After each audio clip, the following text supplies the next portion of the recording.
구원합니다. 그렇게 믿으시죠? 네. 팔자소관이라는 말이 있죠. 타고난 운수로 인해서 어쩔 수 없이 당하는 일을 팔자라고 합니다. 아이고 내 팔자야. 세상 사람들은 이제 그렇게 이야기를 합니다. 그렇지만 기독교 신앙은 하나님의 절대 주권을 이야기합니다. 오늘 우리가 살아가는 것이 팔자소관인지 아니면 하나님의 절대 주권에 있는지 여러분은 바른 신앙의 고백이 필요한 것입니다. 자, 로마서 11장 36절을 같이 한번 보겠습니다. 로마서 11장 36절입니다. 시작. 만물이 주에게서 주로 말미암고 주에게로 돌아갑니다. 이게 아멘. 자, 이 말씀에 의하면 만물이 주님으로부터 기원하고 또 진행 과정이 어때요? 그분으로 인해서 과정이 진행이 되고 그리고 결과가 하나님의 주권에 있다고 선언을 합니다. 하나님께서 모든 것을 다스리시고 통치하신다는 신앙입니다. 그 세상의 모든 일은 하나님의 계획과 뜻 안에서 이루어집니다. 그러니까 그분의 허락 없이는 모든 일이 일어날 수 없다는 믿음입니다. 여러분의 이 믿음을 확신하고 있습니까? 이제 이 하나님 주권 사상이라 그래요. 하나님의 주권 사상은 성경 전체에 드러나는 신앙인데요. 성경 전체의 주제가 뭐냐? 하나님의 주권으로 이루어져 있습니다.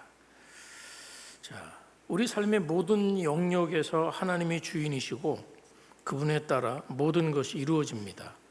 그리고 사람은 그분의 뜻과 계획을 이길 수 없습니다. 역대상 29장은 다윗 인생의 마지막 부분을 조명하고 있습니다. 다윗 인생 중에서 가장 하고 싶은 일이 하나 있는데 그것은 하나님의 성전을 짓는 일이었어요. 하나님께서 성전을 짓고 싶은 그의 갸륵한 마음을 하나님이 거부하셨어요. 거절하셨어요. 참 실망이 됐겠죠. 그래서 다윗은 성전 계획의 뜻을 접고 그 대신 아들 때 솔로몬 때 성전을 건축할 수 있도록 성전에 필요한 모든 재료들을 다 준비해 놓고 이제 성전 봉헌식이 아니라 성전 재료 봉헌식 같은 걸 하는 거예요, 일종의. 그래서 오늘 말씀은 그래서 다윗 왕이 자기의 전 재산을 쏟아서 재물을 헌신했고요.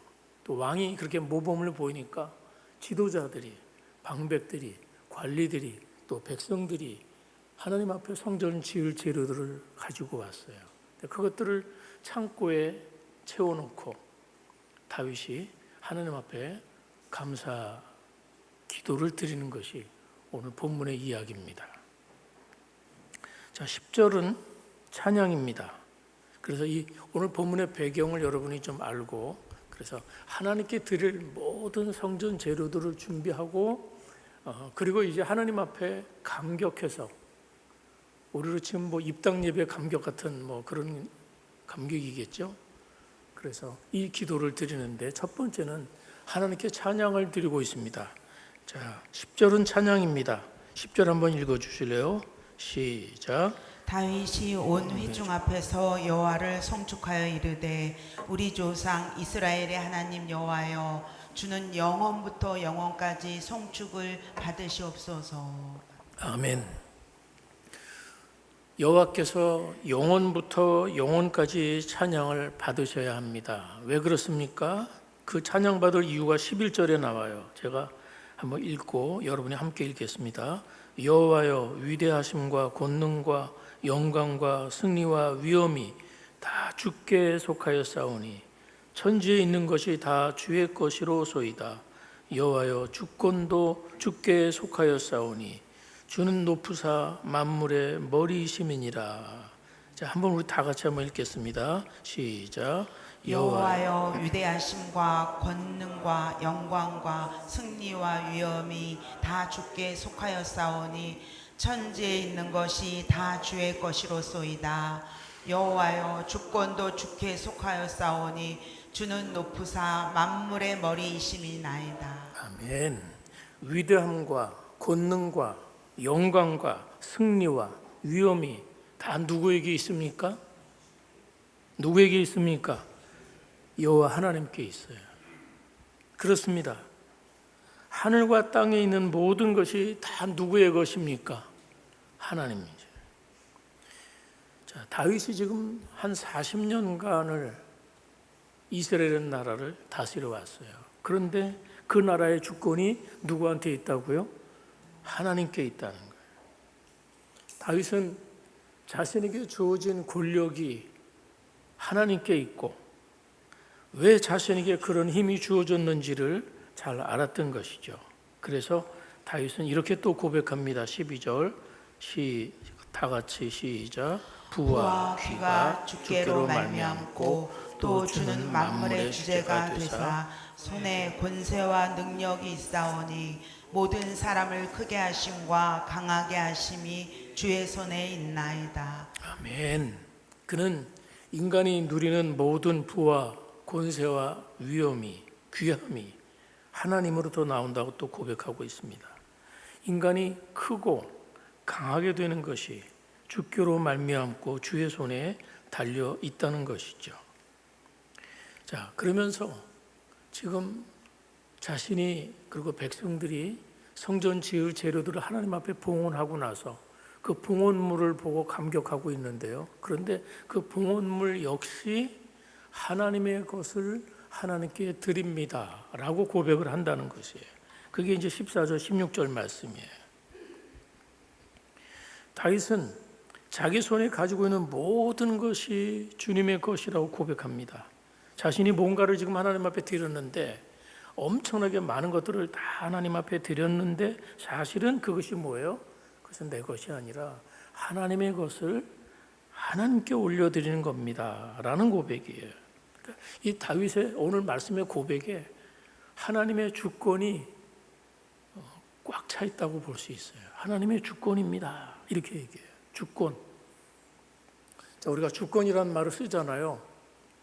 주권 한자를 보면 주인 주자에 권세 권자입니다. 주인 주자에 권세 권자인데 이 주를 한자로 보면 나타나죠. 주를 한자로 보면 임금 왕자 위에 뭐가 있어요?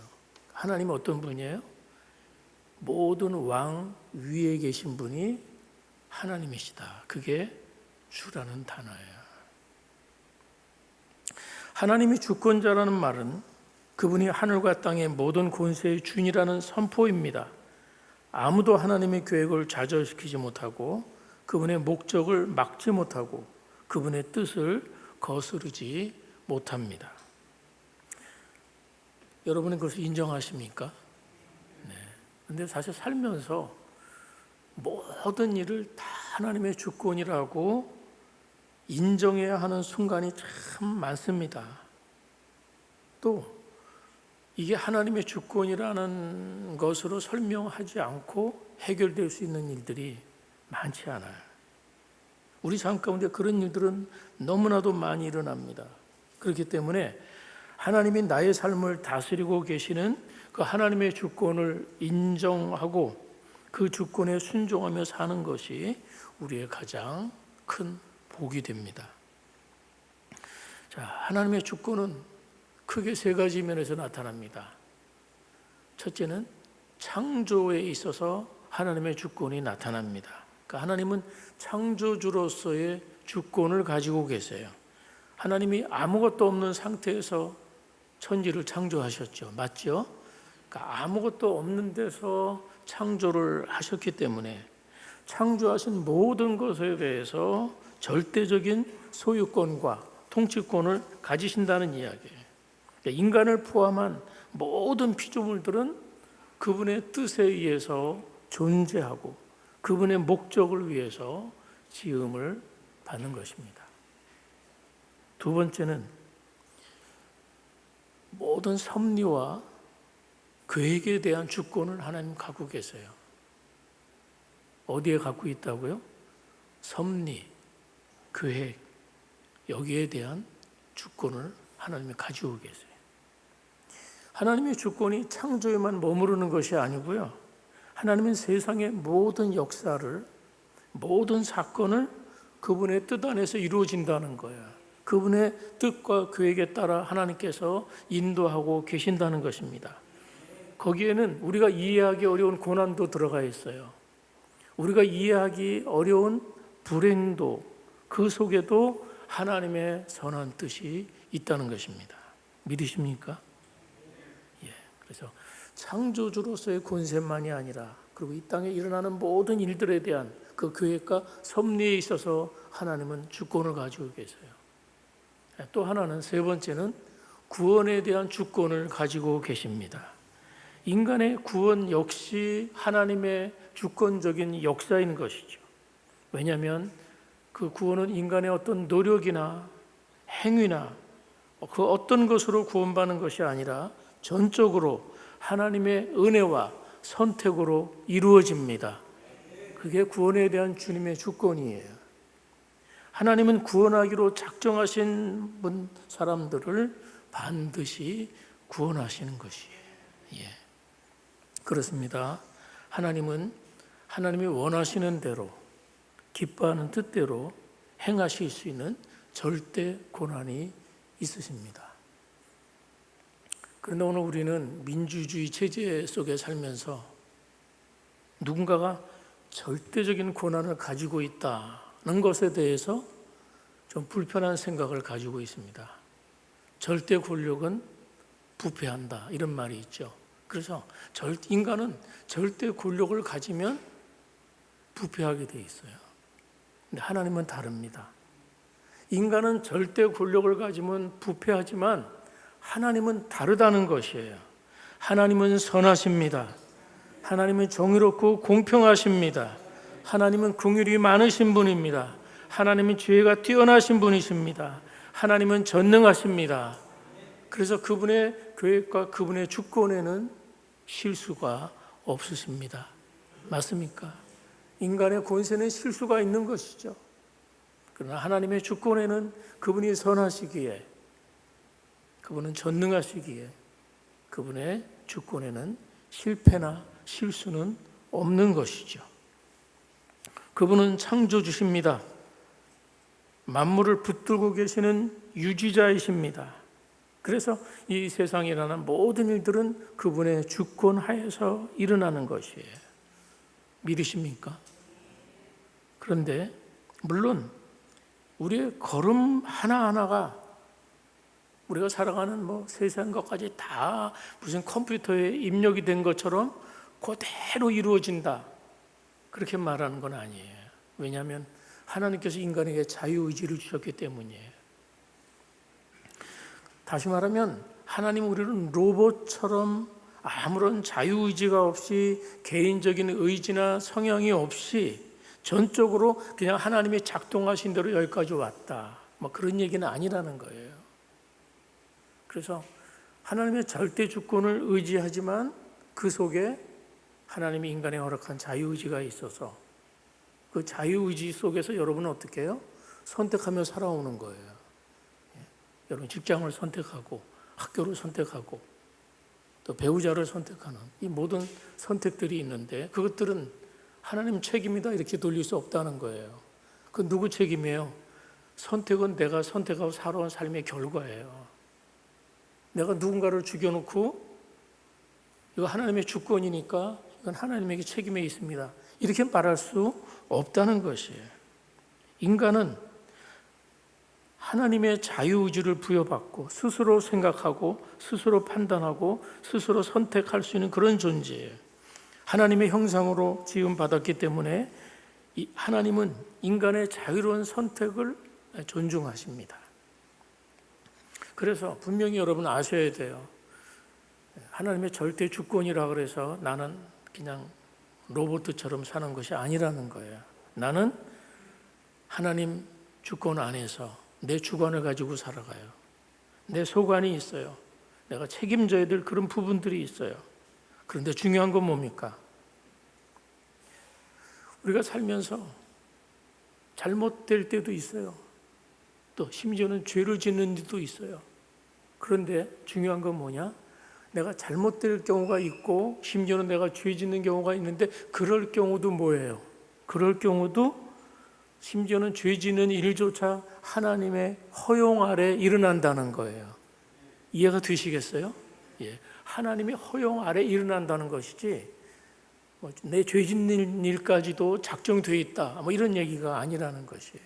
제가 오늘은 교리 설교를 하기 때문에 좀 딱딱하지만 여러분이 집중해서 잘 들어야 돼요. 번번이 이 땅에 세상에 일어나는 천재지변의 대재앙들이 있어요. 원치 않지만 이 땅에는 지진도 일어나고 홍수도 일어나고 대재앙이 있어요. 어느 곳에서는 테러가 일어나갖고 수백 명이 죽어가는 일도 일어나요. 어떨 때는 비행기가 추락을 해서 승객 전원이 죽는 일도 일어나는 것이. 어떤 지방에는 독재자가 생겨서 수많은 사람이 고문당하고 죽어가는 일도 이 땅에는 빈번히 일어나는 거예요. 그렇지만 그것들은 하나님께서 일으킨 일은 아니지만 뭐예요? 하나님의 허용 아래 일어난다는 거예요. 이해가 되세요? 예. 그렇습니다. 어디선가 대홍수가 일어나고 지진이 일어나고 수많은 사람이 죽어가요. 그때 왜 이런 일이 일어나느냐? 우리는 잘 모르죠. 그러나 그런 천재지변도 결국은 하나님의 소관하에 있다는 사실입니다. 하나님의 절대 주권입니다. 개인의 구원이 하나님의 절대적인 주권하에 있듯이 인간 사이의 크고 작은 모든 일들도 그분의 주권 아래에 있다는 것입니다. 근데 세상 사람들은 모든 일을 이제 팔자소관으로 돌리는 그런 경향이 있어요. 일이 안 되면 뭐라 그래요? 아이고 내 팔자야 그럽니다. 그 팔자는 뭐예요? 팔자는 처음부터 타고난 운명이 팔자예요. 그 팔자 타령은 뭐냐? 그건 운명론이에요. 운명론. 나는 그렇게 타고난 운명이니까 그냥 체념하고 살자. 이런.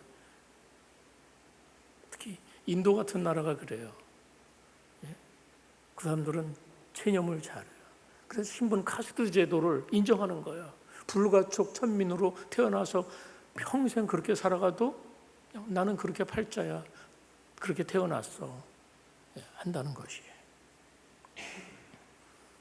하나님의 절대 주권도 하나님의 정해놓으신 길을 가긴 해요. 그래서 좀 비슷해요. 팔자소관이나 하나님의 주권이나 비슷하게 보여요. 그렇지만 결정적으로 다른 게 있어요. 그것은 팔자소관은 목적이 없이 모든 게 우연히 일어나는 것입니다. 목적이 없어요. 모든 것이 우연히 일어나요. 그러니까 비행기를 탔다가 사고도 당하고 길을 가다가 교통사고를 당하기도 하고 살면서 실패도 하고 낙방도 하고 그런데 그게 다 뭐예요? 그냥 일어나는 일이야. 목적이 없어요. 그냥 우연히 비행기를 타는데 우연히 사고가 일어난 거예요. 그래서 그런 경우를 우리가 뭐라 그러 말합니까? 재수 없다 그래요. 재수 없게 그런 일이 생겼어. 이렇게 말하잖아요. 그런데 하나님의 주권과 팔자가 결정적으로 다른 건 뭘까요? 하나님의 주권은 목적이 있는 거예요. 팔자소관은 우연히 일어나지만 하나님의 주권은 무슨 일이 일어나고 사고가 터지고 병이 걸리고 심지어 죽음이 찾아왔다고 해도 우리는 그것을 가리켜 재수 없다 이렇게 말 안 해요. 왜요? 그것은 하나님 허용 아래서 어떤 목적을 향해서 하나님의 섭리 아래서 나아가기 때문입니다. 그래서 팔자라는 거는 목적도 운행하는 손도 없어요. 그런데 절대 주권은 어떤 목적이 있는 거예요. 심지어는 실패해도 목적이 있는 거예요. 그 목적을 향해서 하나님의 배후에서 인도하시고 이끌어 가시는 힘이 있습니다. 그것을 가르쳐 우리는 하나님의 절대 주권이라고 그래요.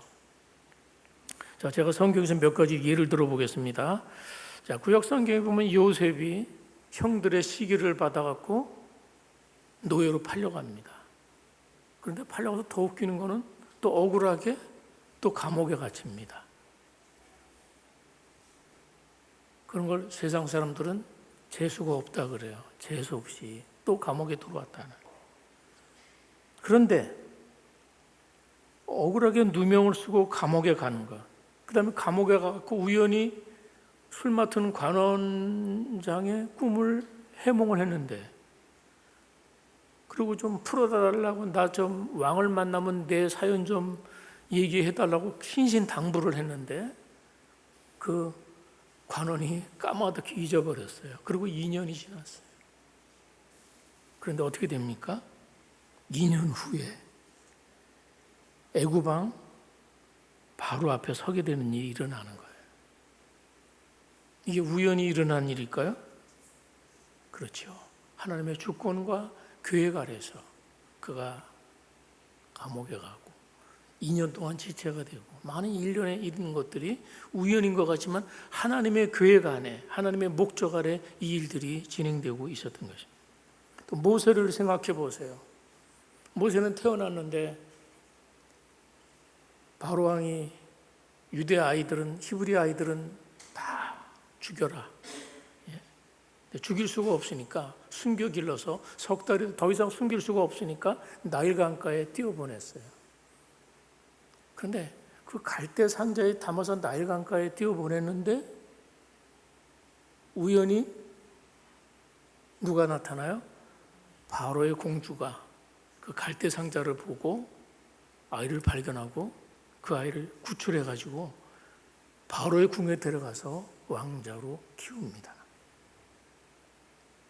그런데 이 갈대 상자가요, 바로의 공주가 있는 곳에 정확하게, 그리고 정확한 타이밍에 한치의 오차도 없이 자로 잰 듯이 거기 간 거예요. 그러니까 우연인 것처럼 보이지만 하나님의 섭리와 주권 하에 그 일이 괜했던 것이죠. 우리가 얼마 전에 에스더서를 묵상하지 않았습니까? 그 에스더서에 보면 하만 장군의 음모로 인해서 모르드게하고 모든 유대인들이 이제 죽게 되었을 때, 죽기 전에 어떤 일이 일어났어요. 그 다음에 이제 다 유대인들이 죽을 그런 운명인데 그 전날 밤에 아수르의 왕이 잠을 못 이뤄요. 잠이 안 와서 역대일기를 좀 한번 읽어봐야 되겠다. 부활시켜서 역대일기를 가져오라고. 근데 역대일기를 읽어보는데 이 모르드게가 쿠데타가 일어나는 것을 신고를 해서 자신의 생명을 구한 게 거기 기록이 돼 있어요. 그 사람 불러서 모르드게가 상을 받았냐고 하니까 상을 받지 않은 거예요. 그래서 포상을 해야 되겠다는 생각을 하게 되고 그 일로 인해서 어떤 일이 일어납니까? 상황이 완전히 그 다음날 역전이 일어나죠. 오히려 하만이 모르드게가 매달릴 거기에 매달려 죽고 유대인들은 구원을 받게 된 것이죠. 만약에 왕이 전날 밤에 궁중일기를 읽지 않았다면 어떻게 됐겠어요? 그런데 갑자기 보고 싶은 거예요. 생전 보지 않던 그게 보고 싶은 거예요. 그러고서는 이제 그것을 읽게 되면서 유대인들이 살아났습니다. 이것이 하나님의 손에 이루어지는 역사입니다. 여러분은 어떻게 생각하는지 몰라도 저는 제가 살아온 삶을 생각하면 하나님의 인도하심이 너무나 선명할 때가 많아요. 그때는 몰라요. 드림숲 교회만 와도 그런 생각이 듭니다. 저 평촌동 새마을 단지에서 그렇게 오랜 세월을 목회하다 내선동으로 가게 되고 내선동에서 또 당동으로 오게 되고 이 다 하나님의 보이지 않는 섭리가 있는 줄 믿습니다. 예, 하나님의 섭리와 주권이 아니면 제가 여러분을 만날 수 없는 거예요. 이것이 우연입니까? 모두가 하나님의 섭리고 주권인 것이죠. 우리는 이런 하나님의 계획을 믿는 사람들입니다. 물론 인생에는 이해할 수 없는 일도 벌어지고 용납할 수 없는 일도 벌어집니다. 털컥 암에 걸리기도 하고요. 원치 않은 교통사고가 나서 다치는 순간도 있습니다. 그럴 때마다 우리는 왜 하필 이렇게 이야기하잖아요. 왜 하필 나에게 살면서 이런 일이 일어나는 것입니다. 그것은 성경에 나오는 인물들도 왜 하필 나에게 이런 일들은 너무나 많이 일어난 일들이에요. 자, 초대교회에 감옥에 갇혔던 베드로는 성도들이 막 기도하니까 풀려났어요. 그런데 동시에 감옥에 갇혔던 야고보는 어떻게 됐어요? 순교했어요. 야고보를 위해서도 베드로를 위해서 성도들이 힘있게 기도했다는 거예요. 야고보는 기도를 안 해서 순교했고 베드로는 기도했으니까 살았다, 이런 얘기가 아니라는 것이에요. 그러나 같은 사도였지만 한 사람은 살아서 베드로가 초대교회를 이끌어가는 놀라운 일을 하고 있고, 또 야고보는 굉장히 지도적인 역량이 있었어요. 지도력이 있었어요. 지도력이 있었음에도 불구하고 그 야고보는 12제자 중에서 첫 순교자가 되어서 어쩌면은 인간적으로는 일다운 일도 못 해보고 생을 마쳤던 것이죠. 이거 우리가 어떻게 이해해야 합니까? 그런 일은 너무나 많죠. 또 복음을 위해 생명을 내걸었던 스데반은 복음 전하다가 순교를 당했어요. 그런데 그 스데반을 죽이는 일을 찬성하고 그 스데반 죽이는 일을 주동했던 사도 바울은 어떻게 됐어요? 다메섹으로 가다 하나님을 만나서 변화가 됐어요.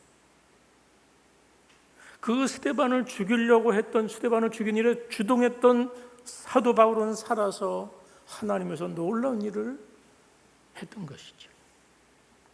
그렇습니다. 왜 이런 일이 일어나는 것입니까? 우리 눈앞에 일어나는 많은 일들, 두려운 일들, 고통스러운 일들, 그 일들이 모두가 재수가 없어서 우연히 그 일이 일어난다고 여러분은 생각하십니까? 그 일들은 하나님의 절대적인 주권 하에 이루어지는 일입니다. 자, 우리가 살면서 그때는 모르는데요, 지나놓고 보면 해석이 될 때가 많아요. 아, 지내놓고 보니까 그때 그 어려운 일이 아니었구나. 아, 그때 그게 이런 뜻이 있었던 거야 라는 걸 깨닫는다는 거예요. 지나놓고 지금의 그 사건을 현재 나하고 연결해 보면 어떨 때는요, 차라리 그게 더 잘 된 거예요. 잘 된 거예요. 그때 아픈 게 생각해 보니까 잘 됐어요. 그때 내가 실패한 게 또 어떻게 보면 잘 됐어요. 어떤 사람하고 우리는 누구랑 헤어지면 아픔을 겪잖아요. 그 시련의 고통이 크잖아요. 그런데 지내놓고 보면 그 사람하고 안 맺어진 게 은혜입니다.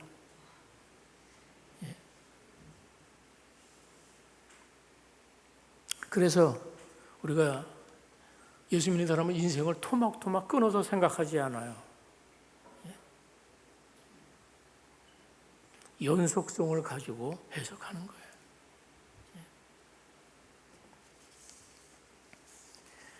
그럴 때 이 모든 일들은 나에게 좋은 일이 됩니다. 그리고 하나님께 영광이 되는 사건들이 되는 것이죠. 자, 왜 이렇게 말씀드릴 수 있냐면 하나님의 주권은, 하나님의 절대 주권은 무서운 분이 아닙니다. 하나님의 절대 주권은 선하신 분입니다. 하나님이 무섭게 주권적으로 일하시는 분이 아니라 하나님은 선하게 주권적이세요.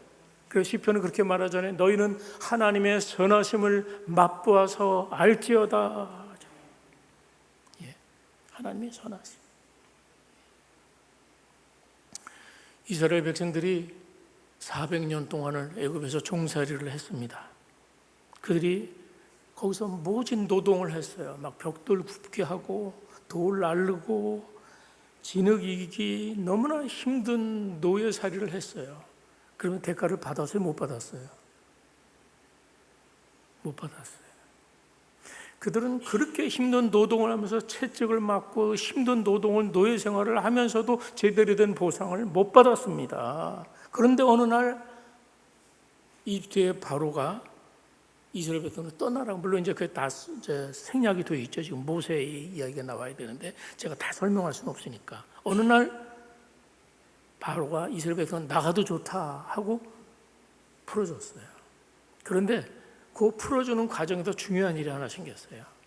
그것은 애굽 백성들이 내일이면 이제 유대인들이 히브리인들이 떠나는데 뭘 줍니까? 자기들이 가지고 있던 좋은 것들을 막 주는 거예요. 막 줘요. 성경을 봐야 또 확인을 할 것 같아서 출애굽기 12장 35절 36절 보세요. 자, 요게 그 부분이에요. 시작. 이스라엘 자손이 모세의 말대로 하여 애굽 사람에게 은금 패물을 구하매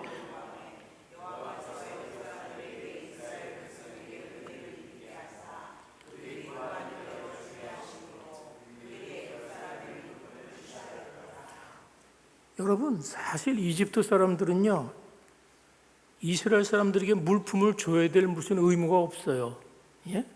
줘야 될 이유가 없잖아요. 그런데 막 자의적으로 막 주는 거예요. 근데 왜 그랬어요? 뭐라고 성경에 나와요? 누가? 여호와께서 애굽 사람에게 은혜를 입히게 하니까 그들이 구하는 대로 줄 마음이 생긴 거예요. 이해하시겠어요? 하나님은 어떤 분이십니까? 사람의 마음도 움직이신 분이십니다.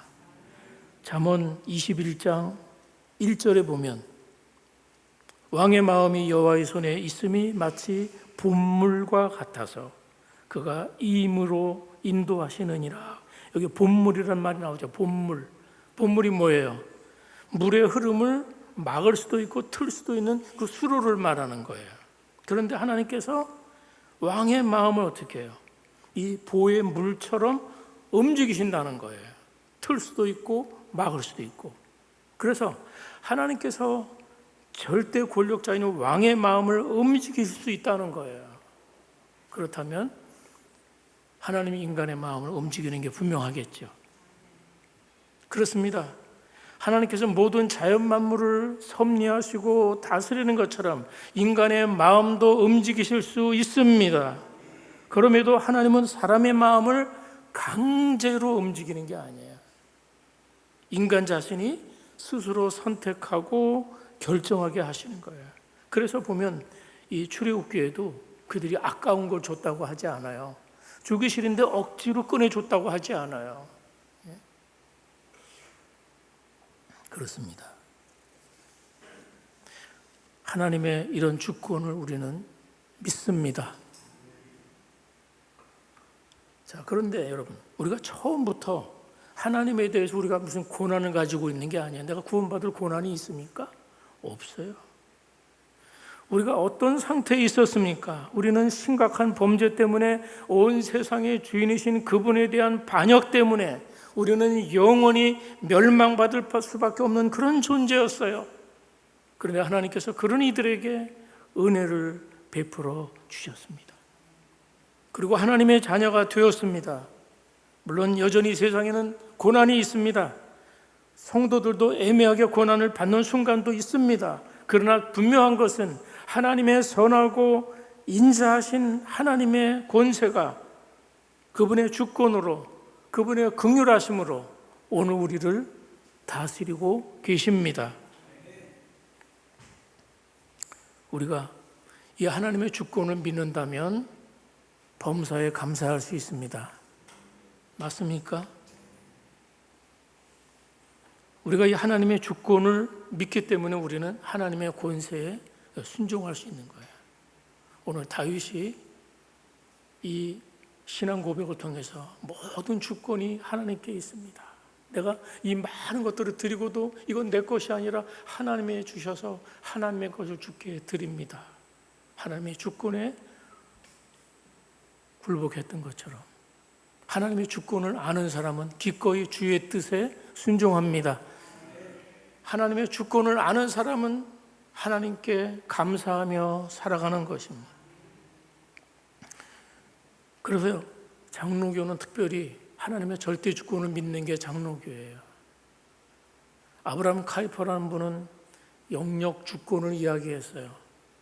구원만 하나님께 주권이 아니라 우리가 살아가는 모든 영역에 주권이 있다. 생명도 죽음도 다 하나님 안에 있습니다. 우리의 생사와 복이 하나님의 선하신 뜻과 주권 안에 있습니다. 우리가 이런 하나님의 주권을 다시 한번 기억하시고 이 하나님의 선하신 주권에 순복하는 여러분 되시기 바랍니다. 그 주권에 여러분이 겸손하게 순복하고자 할 때 하나님의 뜻 안에서 우리 인생은 아름다워질 수 있다고 믿습니다. 모든 것을 맡기면서 하나님이 인도하는 결과에 순종할 수 있기를 바랍니다. 기도하겠습니다. 우리가 이 시간에는 하나님의 절대 주권을 우리가 좀 찬양하는 시간 가졌으면 좋겠어요. 이사야 45장 7절에서 나는 빛도 짓고 어두움도 창조하며 평안도 짓고 환난도 창조하나니 나는 여호와라. 이 모든 일을 행하는 자는 잔이라 하였노라. 그렇습니다. 하나님은 우리의 모든 것을 지으시고 인도하십니다. 모든 것이 주님의 주권 아래에 있음을 우리가 이 시간에 고백했으면 좋겠습니다. 그래서 평안도 환난도 밝은 것도 어두운 것도 다 주님 안에 있음을 믿고 이 모든 과정이 나에게 필요하게 허락하신 줄 믿습니다. 주님 이 주권 안에서 감사하게 하시고 이 주권 안에서 하나님을 바라보고 잘 이겨내며 순종하는 그런 종들이 되게 해주시도록 그분의 손길 아래서 어떠한 일이 있어도 흔들리지 않고 하나님의 주권을 찬양하고 높여드리고 감사하는 종들이 되게 하옵소서. 그렇게 다 같이 한번 기도하며 나가시겠습니다. 하나님 아버지, 오늘 말씀을 통해서 하나님의 절대 주권을 말씀해 주셔서 감사합니다. 이 하나님의 절대 주권을 찬양합니다. 주님의 선하신 주권을 따라 나의 구원을 이루시고 또 하나님의 나라를 확장하시고 마침내 하나님의 선하신 섭리대로 우주 만물을 인도하신 걸 찬양합니다. 그래서 내 삶에 어떤 일이 일어나도 그것은 하나님의 섭리와 허용 아래 일어나는 것을 믿고 낙심하지 않고 모든 일을 범사에 감사할 수 있게 하시고 어두운 면도 감사하고 밝은 면도 감사하고 이 모든 것들이 주님의 주권 아래 있음을 고백하며 살 수 있도록 주여 도와주시옵소서. 이 모든 과정이 우리에게 하나님의 허용 아래 일어나는 일이기에 감사할 수 있습니다. 또 그래서 하나님의 뜻을 분별하며 순종하며 나아갈 수 있고 하나님의 뜻대로 살아갈 수 있는 줄 믿습니다. 주여 역사하시고 섭리해 주시옵소서. 하나님 감사합니다.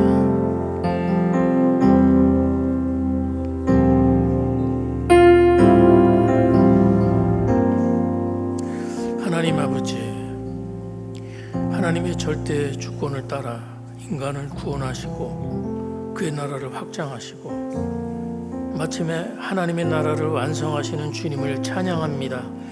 빛을 창조하시고 어두움도 지으신 주님, 평안을 주시고 환난도 허락하신 주님을 신뢰합니다.